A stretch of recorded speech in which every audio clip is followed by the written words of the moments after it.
Урматтуу Мухаммедкалы Дүйшекеевич,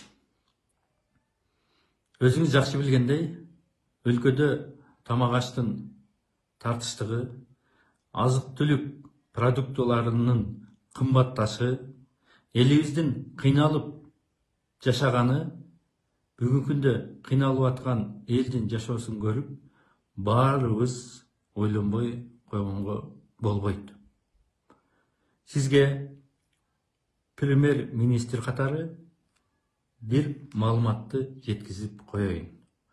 Бишкек шаарынын коменданты Алмаз Орозалиев 4 апрелде 25 өзүнүн буйругу менен буйрук чыгарат. Un 5 тонна, күрүч 1 тонна, кум шекер 5 тонна, суу май 1 тонна, макарон 1 тонна, эт 5 тонна. Bundan ашык складтарда кармаганга адамдардын укугу жок деген буйругун чыгарат.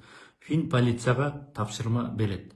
Текшергиле, кимде ким ошол ашыкча кармаган болсо жоопкерчиликке тартылсын дейт. Бул эмне деген түшүнүк? Бүт дүйнө өзүнүн чегараларын жаап, тамак ашын сыртка чыгарбаганга аракет кылышып, баардыгы продукталарды өзүнүн ичинде запас кармайын деп атса, биздин азаматтар складтарда кармалбасын, Кыргызстанга продукта кирбесин, элибиз ачка калсын деген түшүнүктө иш жасап атышат. Эгер түшүнбөсө, сиз аларга тез аранын ичинде түшүндүрүшүңүз керек. Же болбосо, алар түшүнбөсө, биз сиздин буйругуңуз экен деп эсептейбиз. Эл дагы сиздин берген буйругуңуз деп эсептешет.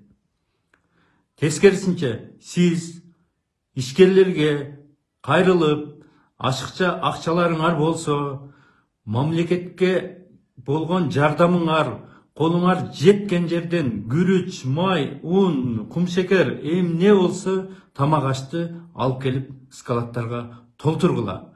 Канчалык тамак аш, азык-түлүк продуктасы мамлекетибиздин ичинде, өлкөнүн ичинде көп болгон болсо, ошончолук бизге ушул оор мезгилден өткөнгө жеңилирээк болот деп түшүнүшүбүз керек.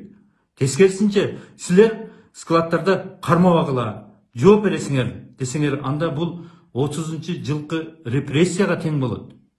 30-жылы репрессияда үйүнөн жарым кап буудай чыкса, кулакка тартылган. Ошол мезгил келип калдыбы? Же ошондой мезгилде жашап атабызбы? Бул деген менин оюмча туура эмес. Тез аранын ичинде Мухаммедкалы Дүйшекеевич, караңыз, чечиңиз, элге айтыңыз. Жообун күтөбүз.